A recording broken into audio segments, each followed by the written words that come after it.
अगर देश को बचाना है, फसल और नस्लें बचानी है, तो क्रांति होगी, क्रांति।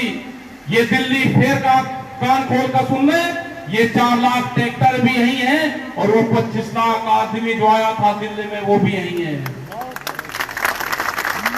ये बीजेपी का चाचा जान आ चुका है उत्तर प्रदेश में, ओवैसी नाम का इनका चाचा जान है, बीजेपी का चाचा जान, और आ चुका है उत्तर प्रदेश में। उसका सहारा लेंगे, उसका फुल आशीर्वाद है।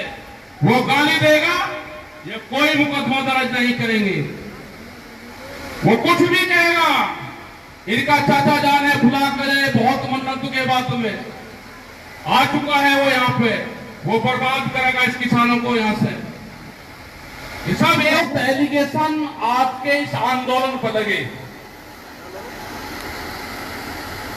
अगर सरदार लोग इस आंदोलन में आए तो खालिस्तान नहीं बताया गया, अगर मुस्लिम समाज आया तो पाकिस्तान नहीं बताया गया।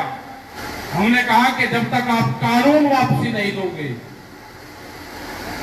हम अंतिम दम तक हम इस आंदोलन को छोड़कर जाने वाले नहीं हैं। पक्के कि आप जो भी कहोगे हम सुनेंगे आपकी बात, लेकिन जब तक कानून वापसी नहीं लोगे हम आपको छोड़कर जाने वाले यहां से नहीं है। दिल्ली के दरवाजे आपने बंद किए हैं, या तो शांतिपूर्ण तरीके से 10 महीने होंगे दिल्ली के दरवाजे खोल के बातचीत की शुरुआत कर लो, नहीं तो दिल्ली के दरवाजे तोड़ने भी जानते हैं। पीटी में इनकी चाल समझने की जरूरत है आपको, और आपने देख भी लिया होगा ये षड्यंत्र रचेंगे, ये चुनाव के टाइम पे भी षड्यंत्र रचेंगे। आपने जिला पंचायत में देखा, अगर बागपत के लोग मजबूत ना होते तो कोई जीत सकता था?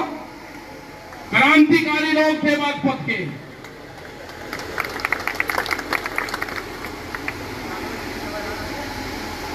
जिसने वोट नहीं दी उनको, उसके घर पे जेसीबी उसके घर पे खड़ी कर दी। आने वाले टाइम पे भी यही होगा। इस तरह की सरकारें देश में नहीं रहनी चाहिए जो दंगा परस्त हो। ये आंदोलन ही इसको बचा सकता है, ये आंदोलन पूरे देश भर में है। हम अगर कर्नाटक गए, हम तमिलनाडु गए, महाराष्ट्र गए, हम उत्तराखंड से लगा के पहाड़ों के हर स्टेट में गए, इस आंदोलन का करंट है। संयुक्त मोर्चे पे पूरे देश के जवानों ने, नौजवान ने, पूरे देश के किसान और मजदूर ने, महिलाओं ने, यहाँ के दुकानदार ने, सबने विश्वास करा है। खास करके बीजेपी के लोग, कुछ लोग बोलते हैं, कुछ नहीं बोलते हैं, कुछ पर्दे के पीछे से सपोर्ट करते हैं, कुछ कंबल भिजवाते हैं, वहां पे नाम नहीं बताया उन्होंने। आज भी आलू भिजवाने का काम करते हैं मोर्चों के ऊपर। उन्होंने कहा कि अगर पता चल गया तो पर्चे दर्ज होंगे, पार्टी से तो बाहर जाएंगे, पर्चे दर्ज होंगे।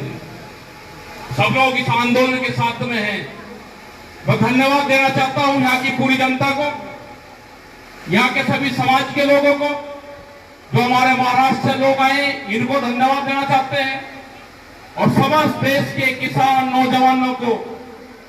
और उन नौजवानों को एक क्रांति की जरूरत है। देश में जो भी नौजवान बच्चा मोबाइल चलाना जानता है, उसको इस आंदोलन की सपोर्ट की जरूरत है। आज वो अपने गांव की, अपने फसलों की, अपनी समस्याएं वो इसके माध्यम से प्रचार करें। ये देश बिक चुका है। आंध्र प्रदेश में विशाखापट्टनम, वहां का एक स्टील प्लांट है, विशाखापट्टनम स्टील प्लांट के नाम से एक बड़ी संस्थाएं हैं जो बहुत फायदेमंद है सरकार की। 6 गांव के लोगों ने वहां पे 22,500 एकड़ जमीन, करीब 1.5 लाख बीघे के आसपास में जमीन बैठती थी, वो जमीन फ्री में दी फैक्ट्री के लिए। उस पे आंदोलन हुआ, 32 किसान उसमें शहीद हुए वहां के। आज उसकी कीमत है 3.5 से 4 लाख करोड़ रुपया। उसको बेचा जा रहा है अडानी को 11 लाख करोड़ से शुरू होगी, 11,000 करोड़ से, और 14,000 करोड़ रुपए में वो बिक जाएगी। उसकी नीलामी शुरू होगी है। जैसे कोई प्रॉपर्टी 4 लाख की हो, उसको 14,000 में बेच दिया हो। ऐसे ही एक कंपनी थी काल्टेक्स, जो आज भारत पेट्रोलियम है, उसको बेचा जा रहा है। एक अमेरिकन कंपनी थी, और 1965 में जब युद्ध हुआ तो इसी कंपनी ने भारत को तेल देने से मना किया था। आज फिर इन कंपनियों को ये संस्थान बेचे जा रहे हैं। टेलीफोन, ये जो आपकी सड़कें बन रही हैं, अब आपका वो नहीं रहा कि मेरा चक मेरे सड़क के बराबर में है, इसके हाईवे के 500 मीटर तक आप कोई भी चाय की गुमटी नहीं लगा सकते, कोई पेंचर की दुकान नहीं कर सकते, कोई होटल नहीं खोल सकते। ये कानून देश में आ चुका है। रेलवे की जमीन, मंडियों की जमीन बिक्री है। मध्य प्रदेश में शुरुआत होगी, 127 मंडियों की जमीन बेचना शुरू कर दिया है। तो ये मंडियां भी बिकेगी, ये देश पूरा बिकेगा, जो प्रॉपर्टी होगी वो बिकेगी। ये सरकार इस तरह की है, अगर किसी बाप के 4-5 बालक हो और उनका पिताजी शराब पीता और वो सारी प्रॉपर्टी बेच दे, तो उसको गांव के लोग क्या कहते हैं, उसके परिवार के लोग क्या कहते हैं? तो ये वही है प्रधानमंत्री। इसको जो कुछ बाप दादा देकर गए थे, जो पहली सरकार देकर गई थी, ये बेच रहा है उसको। किसानों की जमीन, कॉन्ट्रैक्ट फार्मिंग। कोई किसान ऐसा है कि कह रहे जी कॉन्ट्रैक्ट फार्मिंग क्या होती है? ये कह रहे कि कर्जा ले लो, किसी पे 5 लाख है तो आपका गोल्डन कार्ड बन गया, 5 लाख दिए ने गोल्डन कार्ड बन गया। कौन सी स्कीम है? 10 लाख का ले लो जी कर्जा। बड़ी कंपनियां बैंक को फाइनेंस कर रही है। फिर सुन लेना ध्यान से, जितना भी किसान का केसीसी है, किसान क्रेडिट कार्ड है, बड़ी बड़ी कंपनियां आके जितना भी आपके कर्जा है वो कंपनी बैंक को पैसा देगी और आपसे गुंडागर्दी के दम पे, कानून की ताकत पे आपसे जमीन छीनने का काम होगा। जब आपके घर पे गुंडा तत्व लोग आएंगे, पुलिस के साथ आएंगे, वे कहेंगे आपकी जमीन की नीलामी होगी या आप हमको पैसा दे दो। पैसा आपके पास में होगा नहीं, तो ये कहेंगे कि आप अपनी जमीन दे दो, जितने का किसान क्रेडिट कार्ड है उतने की हमको आप जमीन दे दो, तो उसके माध्यम से आपकी जमीन ले जाएगी। गेहूं और धान पे 800 से 500 रुपए, 600 रुपए की सस्ते में फसल खरीदते हैं। यह आंदोलन जब तक जारी रहेगा, जब तक ये 3 काले कानून वापसी नहीं होंगे, एमएसपी पे गारंटी कानून नहीं बनेगा।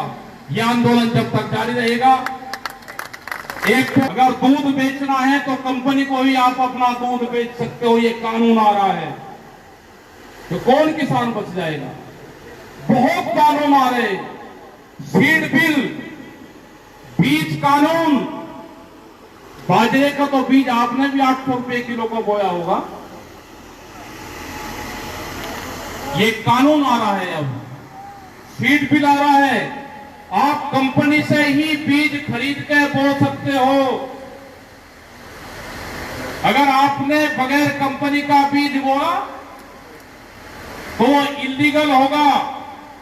कोई भी कंपनी उस पर क्लेम करेगी, सीड की पुलिस बनेगी, बीज के थाने खुलेंगे, आपके खिलाफ मुकदमे दर्ज होंगे और उसमें सजा और जुर्माना दोनों हैं। देश में युवा क्रांति की जरूरत है, युवा क्रांति देश में होगी।